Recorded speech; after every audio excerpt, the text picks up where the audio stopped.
लक्ष्मी के आते ही वीरेंद्र को आया होश। जी हाँ दोस्तों, भाग्य लक्ष्मी के आने वाले धमाकेदार एपिसोड में जब लक्ष्मी कोर्ट में अपनी पारो के लिए सारा केस जीत जाएगी और लक्ष्मी को अपनी बेटी पारो को अपने बाबूजी वीरेंद्र से मिलवाने का ध्यान आएगा और लक्ष्मी ऋषि से पूछेगी कि बाबूजी कहाँ है, वो कहीं दिखाई क्यों नहीं दे रहे। तभी यह सुनकर ऋषि कहेगा वो कोमा में है। जिसे सुनकर तभी लक्ष्मी को काफी बड़ा शौक लगेगा। जहाँ पर जब लक्ष्मी ऋषि को कहेगी कि तुमने बाबूजी को कहाँ रखा है, तभी यह सुनकर ऋषि कहेगा वो घर में है, एक कमरे में उन्हें रखा गया है और उनका डेली ध्यान एक नर्स रख रही है। तभी ऐसा सुनकर लक्ष्मी ऋषि को कहेगी मैं जा सकती हूँ क्या उनसे मिलने, मुझे देखना है एक बार बाबूजी को। तभी ऐसा सुनकर ऋषि कहेगा क्यों नहीं, तुम जा सकती हो लक्ष्मी, आखिरकार वो तुम्हारे बाबूजी हैं। जिसे सुनकर तभी लक्ष्मी वीरेंद्र से मिलने के लिए कमरे में जाएगी और वीरेंद्र के पास आकर जैसे ही बैठेगी और वीरेंद्र को बाबूजी कहेगी, तभी कोमा की हालत में वीरेंद्र को काफी बड़ा झटका लगेगा। जहाँ पर जब लक्ष्मी वीरेंद्र को कहेगी कि आप सालों पहले छोड़कर चले गए थे,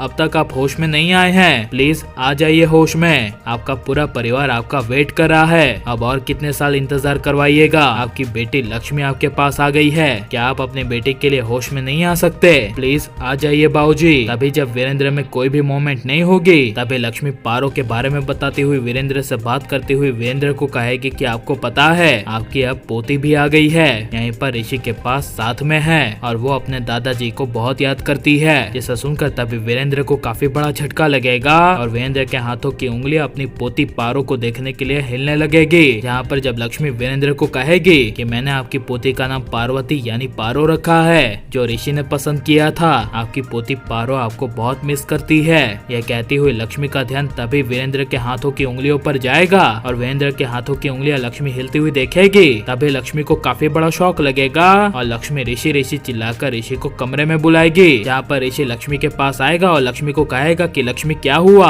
तुम इतनी चिल्ला क्यों रही हो। तभी लक्ष्मी ऋषि को कहेगी देखो ऋषि, बाबूजी के हाथों की उंगलियां हिल रही है, न जाने ये कैसे हुआ। लेकिन जैसे ही बाबूजी ने अपनी पोती के बारे में पारो के बारे में सुना तो उनके हाथों की उंगलियां हिलने लगी। तभी यह सुनकर ऋषि को काफी बड़ा शौक लगेगा। जहाँ पर जब लक्ष्मी वीरेंद्र के कानों में पारो का नाम लेगी, तभी वीरेंद्र की उंगलियां वापस हिलने लगेगी और ऋषि अपने आंखों के सामने वीरेंद्र की उंगलियां हिलते हुए देख खुश हो जाएगा और कहेगा कि ये तो बहुत अच्छी बात है कि डैड को होश आ रहा है। इतने सालों में डैड ने कभी मूवमेंट नहीं किया, लेकिन आज तो ये चमत्कार ही हो गया, डैड के हाथों की उंगलियां हिलने लगी, यानी इसका मतलब अब डैड को जल्दी होश आ जाएगा। जिसे सुनकर तभी लक्ष्मी कहेगी हाँ ऋषि, अब बाबूजी को जल्दी होश आ जाएगा और बाबूजी के होश आते ही मैं बाबूजी को पारो से मिलवाऊंगी, वो बहुत खुश हो जाएंगे। तभी जब ऋषि नर्स को बुलाएगा और नर्स को कहेगा कि नर्स देखिए मेरे डैड ने उंगलियां हिलाई, क्या इन्हें होश आ रहा है क्या। तभी जब नर्स वीरेंद्र की नसों की धड़कन चेक करेगी, तभी नर्स ऋषि को कहेगी ये तो बहुत अच्छी बात है, आपके डैड को अब जल्दी होश आ जाएगा। जहाँ पर जब मलिष्का को पता चलेगा कि वीरेंद्र को होश आ रहा है, तभी मलिष्का डर जाएगी और कहेगी नहीं नहीं, वीरेंद्र अंकल को होश नहीं आ सकता,